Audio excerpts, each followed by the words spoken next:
Olá, terceiro ano, tudo bem com vocês? Professor Henrique de Geografia aqui, dando continuidade à temática que eu comecei na semana passada. Na atividade anterior, eu abordei os conflitos no campo e a questão indígena no Brasil e em toda a América Latina, que de certa forma estão vinculados à colonização e também à desigualdade da distribuição de terras no Brasil.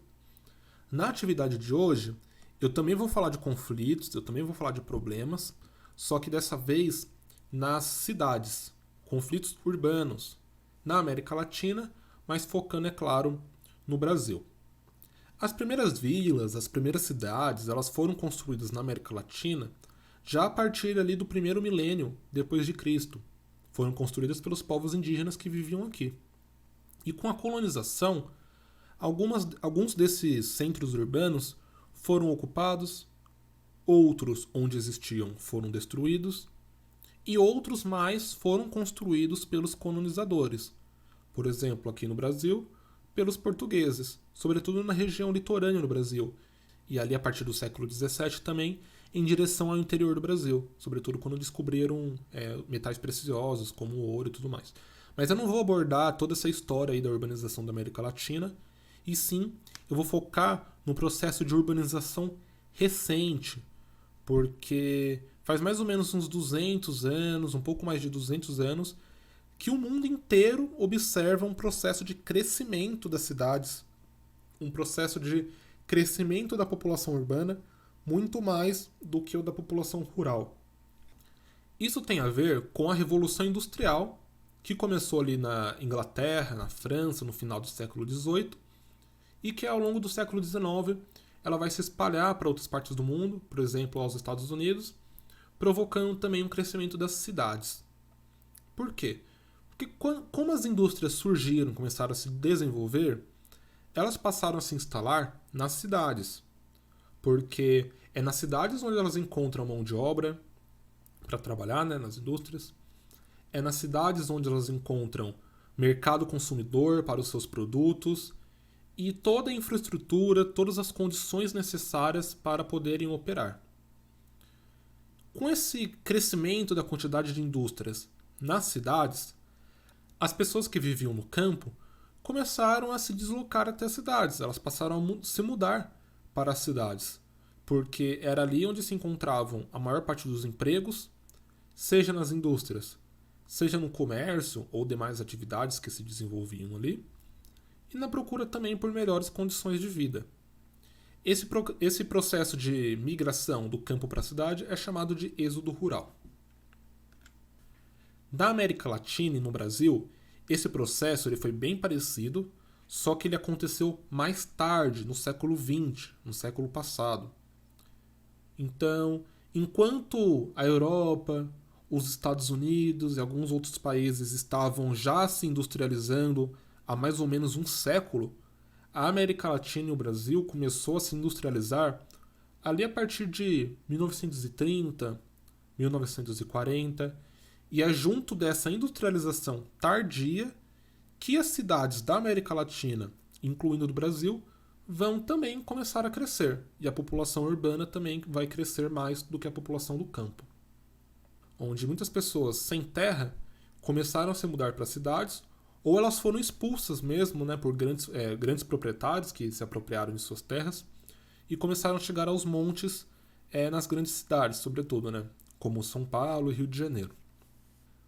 Como eram muitas pessoas chegando nas cidades num intervalo de tempo curto, houve um crescimento urbano acelerado e desgovernado, né, sem qualquer tipo de planejamento, sem qualquer tipo de preparo. Isso acarretou uma série de problemas sociais e também ambientais que eu vou explorar já já. Eu coloquei nesse slide também a questão da metropolização, que foi justamente o crescimento das grandes metrópoles. Metrópoles são aquelas cidades grandes, né, como São Paulo, Rio de Janeiro, João Pessoa. Foram essas as cidades que mais cresceram ao longo do século passado. Entretanto, já ali perto do final do século passado, na década de 70, 80 e até hoje, nós vamos observando algumas mudanças. Primeiro que as indústrias que se localizavam, por exemplo, na cidade de São Paulo, e atraindo as pessoas do campo para elas começaram a deixar essas grandes cidades e se instalarem em cidades do interior paulista. Por exemplo, Rio Claro, Piracicaba, Limeira, Araras. Isso buscando vantagens, isso buscando sair ali dos congestionamentos, sair ali até fugir até mesmo dos sindicatos que já se formavam na cidade de São Paulo. E com a chegada dessas indústrias no interior paulista, essas cidades que eu citei, elas começaram a crescer, começaram a se desenvolver também. De forma que hoje em dia, as cidades que mais crescem são cidades do interior. São as chamadas cidades médias. Outra coisa também que a gente vai observar, a partir do final do século passado e até hoje, é que regiões mais do interior do Brasil, como o centro-oeste, né? Ali nos estados de Mato Grosso do Sul, Goiás, até mesmo no Tocantins, as cidades vão começar a crescer, a surgir e crescer e se desenvolver por conta do avanço da fronteira agrícola, que foi algo que vocês estudaram na atividade passada, que é justamente o avanço da agricultura, o avanço da pecuária para regiões antes não exploradas. Por exemplo, no Cerrado, nas bordas da floresta amazônica. Este mapa é só para exemplificar esse processo, né, das indústrias que deixaram a cidade de São Paulo, a região da Grande São Paulo, e começaram a se deslocar em direção ao interior paulista. Nesse eixo aqui de Campinas e Ribeirão Preto é onde se encontra a nossa região, aqui de Piracicaba, Limeira, Rio Claro, São Carlos também depois. E foram também se deslocando para outras regiões do país. Junto desse processo de deslocamento das indústrias, houve o processo de crescimento dessas cidades. E assim, os problemas que existiam nas grandes metrópoles começaram também a aparecer nas nossas cidades aqui do interior.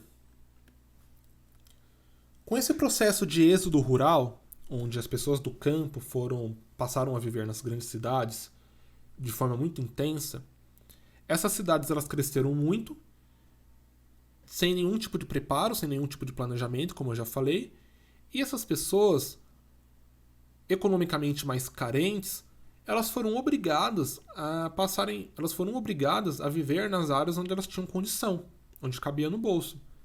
Essas áreas eram as periferias das cidades, as áreas irregulares, como encostas, margens de rios, ou mesmo em cortiços nos centros das cidades, que eram imóveis mais baratos, mas que depois de um tempo eles começaram a ser demolidos, e essas pessoas foram expulsas para as regiões mais periféricas.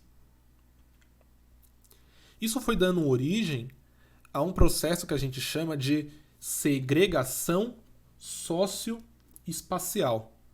O que é a segregação socioespacial? Segregação é separação. Separação social. A sociedade ela está dividida em classes. Tem a classe alta, a classe rica, né? Tem a classe média, tem a classe baixa. E a segregação socioespacial diz respeito a essa separação visível no espaço, igual a gente está vendo aqui. De um lado nós temos uma comunidade, uma favela em São Paulo, e do outro lado, literalmente no muro, nós temos aqui um prédio de luxo, né, um condomínio aqui de prédios de luxo, com piscinas em todos os andares. Então, essa separação de classes sociais no espaço, que nessa foto está gritante, é o que a gente chama de segregação socioespacial, que a gente enxerga isso em todas as cidades, inclusive em Cordeirópolis. Com esse processo de segregação socioespacial, nós teremos nas cidades espaços onde vivem pessoas com melhores condições econômicas e onde existem bens, serviços e infraestrutura necessária para uma boa qualidade de vida.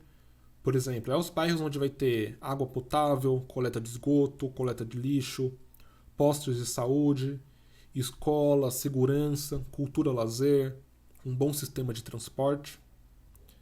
Em contrapartida, outros espaços onde vivem pessoas mais carentes e onde faltam esses bens, esses serviços e toda essa infraestrutura necessária para se ter uma boa qualidade de vida. Aqui é o bairro de Higienópolis, na cidade de São Paulo, um bairro bem arborizado, pavimentação aqui, a rua bem asfaltada, calçada, iluminação. Percebe-se que há uma qualidade de vida boa nesse bairro, que é bem diferente de se habitar uma região como esta. Na beira de um córrego, com lixo, proliferação de doenças. As casas elas têm são feitas de material mais simples. Então é visível a diferença entre este espaço e este espaço. E é justamente isso que diz respeito à chamada segregação socioespacial. Esses mapas, eles são do município de São Paulo. Por que eu estou trazendo a cidade de São Paulo? Porque como ela é uma cidade muito grande, os fenômenos que a gente quer estudar, eles se manifestam muito bem nessas cidades. Mas esses problemas existem também aqui nas cidades da nossa região, inclusive em Corderópolis. Este mapa da esquerda, ele é um mapa de justiça espacial. Justiça espacial seria a qualidade de vida nos lugares, de forma resumida. A região central aqui de São Paulo, onde está verde e azul, seria a região com melhores condições de vida, com melhor qualidade de vida. Enquanto que em direção às periferias, tanto norte, leste, sul, vai ficando amarelo, vermelho, porque a qualidade de vida vai diminuindo. O acesso à educação, à escola, à coleta de lixo, a água potável, coleta de esgoto vai diminuindo. Quanto mais vermelho, pior a condição de vida nesses lugares. Ou seja, aqui neste mapa fica visível esse fenômeno da segregação socioespacial, onde nós temos uma área bem melhor servida aqui, de qualidade de vida, e outras bem menos. Este mapa da direita, a título de comparação, é um mapa da concentração da população negra na cidade de São Paulo. Quanto mais escuro, maior a concentração da população negra na cidade. Então percebam que a população negra está concentrada justamente nas periferias. Isto mostra que a segregação socioespacial está vinculada a uma desigualdade racial que nós temos no nosso país. Um mapa parecido, onde o tema é a idade média de morrer em São Paulo. Na região central, as pessoas vivem ali em média 78, 77 anos. Repetindo, é uma média. Enquanto que em outras regiões, por exemplo aqui nessas que estão em vermelho, a média de vida é de 58, 59 anos. Percebam então que, a depender do lugar em que você nasce, a depender do lugar em que você vive, você pode viver 20 anos a mais ou 20 anos a menos do que as pessoas que moram em outros lugares. Justamente por essa desigualdade da presença de hospitais, de postos de saúde, de proliferação de doenças, de acesso, enfim, a uma melhor qualidade de vida. Além desse problema de segregação socioespacial, nós teremos também na América Latina, inclusive aqui no Brasil, o problema do déficit habitacional. Déficit é falta, ou seja, faltam habitações, tanto para aqueles que desejam viver nas cidades, quanto para aqueles que já vivem nas cidades em condição precária. Entretanto, existem mais imóveis vazios, mais terrenos e casas construídas, prédios construídos vazios, do que pessoas precisando de imóveis. Então a pergunta é, por que tem tanto imóvel vazio e tanta gente precisando de casa?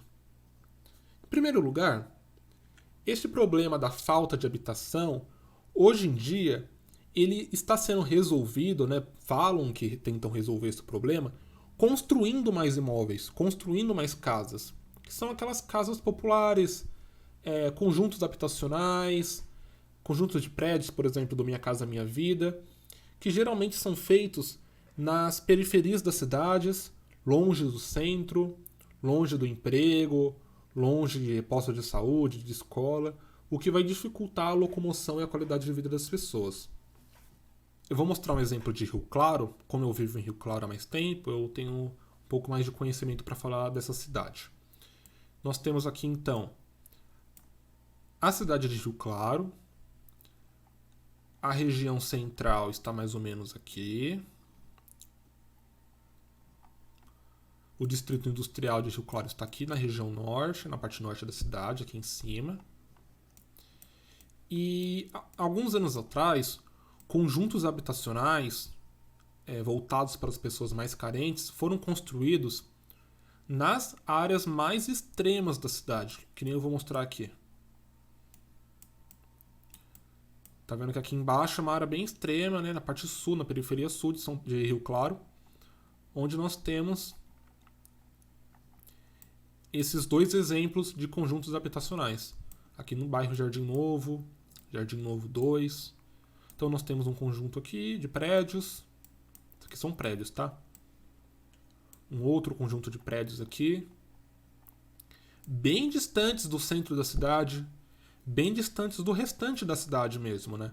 É igual esse outro exemplo aqui também, do bairro Novo Wenzel, onde foram construídas diversas casas aqui, casas populares. Entretanto, é um bairro que está longe de tudo. É um bairro que está longe de onde essas pessoas trabalham, de onde essas pessoas fazem as suas compras, da maior parte das escolas. E faltam também pontos de ônibus, né, transporte coletivo, de forma que muitas pessoas que vivem aqui precisam ir de bicicleta, atravessar aqui a rodovia, atravessar aqui viadutos, para se chegar nos seus lugares de emprego, né? E aí percebo que, por exemplo, o shopping de Rio Claro, ele está localizado aqui. Isso aqui é o shopping de Rio Claro, onde tem o único cinema da cidade. Como que uma pessoa que vive em um conjunto habitacional nessa periferia extrema e que tem dificuldade de acesso ao transporte público vai ter acesso, por exemplo, a um cinema? Então é disso que eu estou falando, de segregação socioespacial. Aqui é só uma foto, né, para exemplificar esses conjuntos de casas populares que eu estou falando. Eu não sei se algum de vocês mora em conjuntos desse. As casas geralmente são padronizadas, né? Enfim, é um padrão que o governo e que as empresas tomam para baratear as construções. E essas construções são feitas em áreas periféricas justamente porque é onde o terreno é mais barato. Então é onde o governo vai gastar menos dinheiro com essas construções. Entretanto, acaba se tornando um custo maior porque vai ser necessária toda uma infraestrutura para essa região que muitas vezes acaba nem chegando. E um terceiro problema vinculado a esses dois últimos é o problema da especulação imobiliária. O que é especulação imobiliária? O espaço urbano, ele é uma mercadoria, igual eu falei na atividade passada, onde a terra é uma mercadoria e ela pode ser vendida.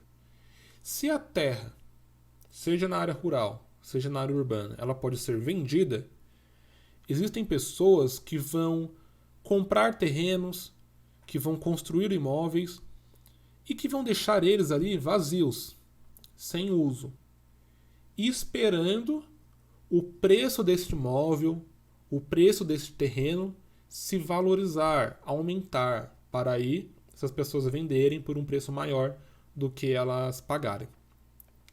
Este processo de você manter uma propriedade vazia, manter um terreno vazio, esperando o valor dele aumentar, se chama especulação imobiliária. Por exemplo, nós temos aqui um conjunto de loteamentos numa cidade e temos essa propriedade que vale uma quantia de dinheiro. Futuramente, foram construídas casas, mercado, escola, um posto de saúde. Tudo isso valorizou essa propriedade, porque aqui não tinha nada. Esse terreno tinha um preço. Como muitas coisas foram construídas ao redor dele, e coisas que geralmente as pessoas procuram, né? As pessoas procuram viver em lugares bons, em lugares onde tem mercado próximo, farmácia e tudo mais, o preço desse imóvel aumentou. Então, este proprietário que esperou essas alterações é o que a gente chama de especulador imobiliário. Eu vou mostrar um outro exemplo.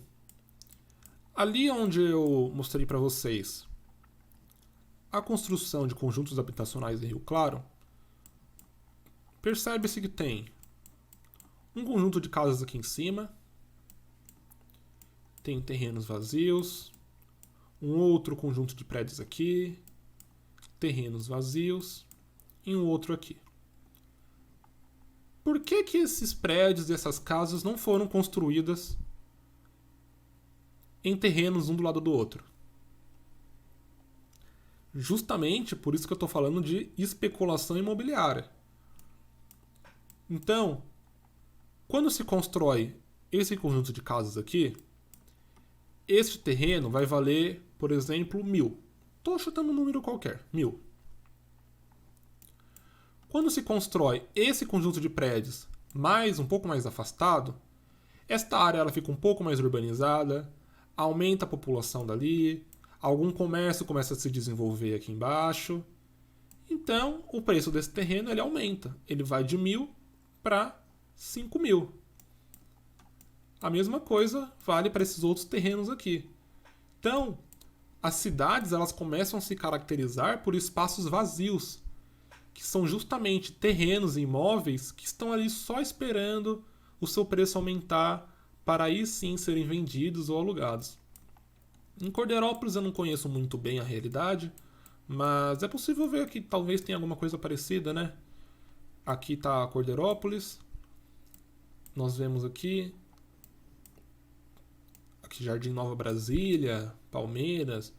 Percebe-se que existem vários terrenos vazios aqui entre um bairro e outro. Então por que as casas não foram construídas diretamente neles? Enfim, eu não sei se essas propriedades são de pessoas, se estão da prefeitura, mas suponho eu que se trata de um processo de especulação imobiliária. Onde, por exemplo, em 2005, Cordeirópolis era assim. Vejam que esses terrenos eles estavam vazios. Em 2020, ou melhor, em 2019, a cidade cresceu. Casas foram construídas aqui no entorno, mas essas propriedades continuaram vazias. Provavelmente o valor delas aumentou. Então nós temos terrenos vazios, nós temos casas vazias também, esperando serem valorizadas. Enquanto isso, nós temos pessoas precisando de casas. E esses terrenos, essas casas não são utilizadas para abrigar essas pessoas ou vendidas para essas pessoas. Mas sim, são construídos esses conjuntos habitacionais em áreas mais distantes, o que se torna um problema social. Por último, um outro problema relacionado a todos esses é o chamado de gentrificação. Gentrificação é a expulsão de pessoas de uma região para outra. Essa expulsão ela pode ser direta ou indireta. Vou dar um exemplo.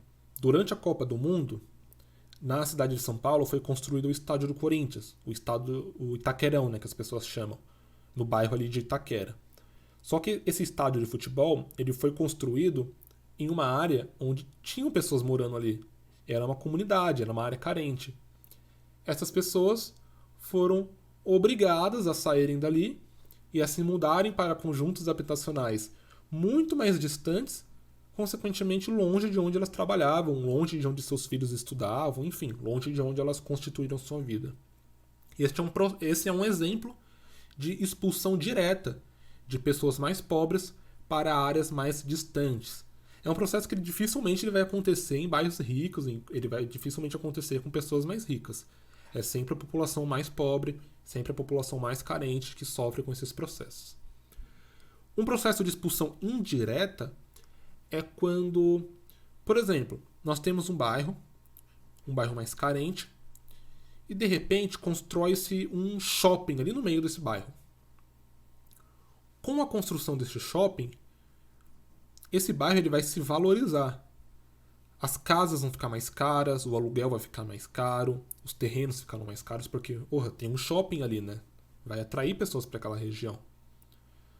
Consequentemente, o nível de vida daquela região vai subir. Os produtos nos supermercados vão ficar um pouco mais caros, porque provavelmente uma população um pouco melhor de vida vai passar a viver ali. E a população mais pobre, que já vivia naquele bairro, vai ter dificuldades de pagar o novo aluguel, vai ter dificuldades de consumir os produtos que agora aumentaram de preço. Elas vão ter que sair dali e se deslocarem para regiões onde o custo de vida é apropriado para aquilo que elas ganham. Esse é um processo de gentrificação indireta.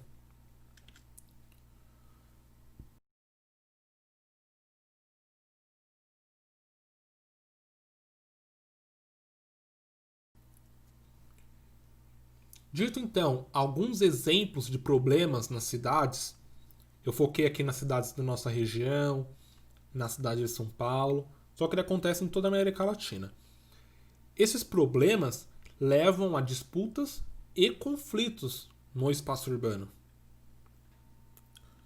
Por exemplo, as disputas por moradia, as disputas por habitação, que em algumas cidades, sobretudo nas grandes cidades, vai se dar através das ocupações. Então, muitas famílias sem casa começam a ocupar prédios que estão vazios há décadas, há anos, terrenos que estão vazios também há anos, justamente que estão ali ou por especulação imobiliária ou porque foram abandonados pelos seus proprietários, e essas pessoas começam então a ocupar esses prédios. O que não é algo pacífico, porque junto das ocupações geralmente vem a retirada dessas pessoas. E quase sempre gera conflitos, gera brigas.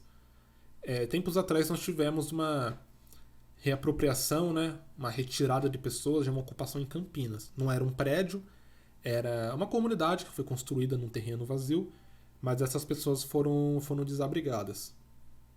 Então aqui eu coloquei na imagem, né, o poder público representado pela polícia, o aparato armado do Estado, e do outro lado a população tentando defender as suas ocupações. É um exemplo bem forte aí de conflito urbano, só que a cidade ela também vai ser o palco de outros conflitos, não necessariamente vinculados à moradia, mas sim porque a cidade ela é o lugar ideal para se protestar, para se ter conflitos envolvendo qualquer questão de injustiça social. Isto porque a população ela se concentra nas cidades. A sede das prefeituras, do governo, a sede do poder está nas cidades. E a maioria dos problemas também estão nas cidades. Então as cidades começam a se tornar o palco de lutas. Por exemplo, as lutas por melhores condições de vida, por melhores condições de trabalho, né, melhores salários, aposentadoria, de movimentos identitários, como movimento feminista, movimento negro, o movimento indígena, o movimento LGBT, que são protestos de grupos que buscam o reconhecimento de suas situações, o reconhecimento de sua história, o reconhecimento da desigualdade da qual eles existem e também a defesa dos seus direitos, a afirmação de seus direitos. Por exemplo, protestos relacionados à consciência negra, denúncia ao racismo, denúncia ao genocídio da população negra, jovem, negra e pobre. Aí, no caso, não é uma manifestação identitária, não é uma manifestação por melhores condições de vida. De certa forma, são as manifestações a favor ou contrárias a políticos, a partidos, a medidas políticas, por exemplo, reforma da Previdência, reforma trabalhista. Então a cidade ela se constitui também num palco de lutas, né? Num espaço onde serão travadas batalhas, literalmente, como no exemplo ali das ocupações e das desapropriações, mas também lutas no sentido de reivindicação, de disputa de ideias, de disputas políticas, de protestos, de defesas. Tudo isso vai se concentrando nas cidades. Então, resumindo, a industrialização e a urbanização tardia na América Latina estão vinculados a uma série de problemas. Por exemplo, o êxodo rural ele provocou uma urbanização acelerada dessas cidades, que cresceram cheias de problemas. não só as grandes cidades, mas as cidades médias também, sendo que alguns desses problemas são a segregação socioespacial, a especulação imobiliária, a gentrificação e a falta de habitações. E isso resulta em disputas, em conflitos, em discussões e também em políticas públicas, em tentativa de solucionar todos esses problemas nas cidades. Bom, gente, eu resumi bastante coisa. Essas coisas geralmente elas caem no vestibular também, aí para quem está interessado. E a minha intenção é de que na semana que vem a gente converse um pouco numa chamada ao vivo. Vou tentar marcar uma chamada ao vivo com vocês no Google Meet para a gente conversar sobre a América Latina como um todo. Porque aí depois o próximo conteúdo vai ser África. Beleza? Espero que tenham gostado. Depois vão anotando suas dúvidas aí, suas inquietações, que a gente conversa depois para resolvê-las. Tudo bem? Até a próxima, pessoal!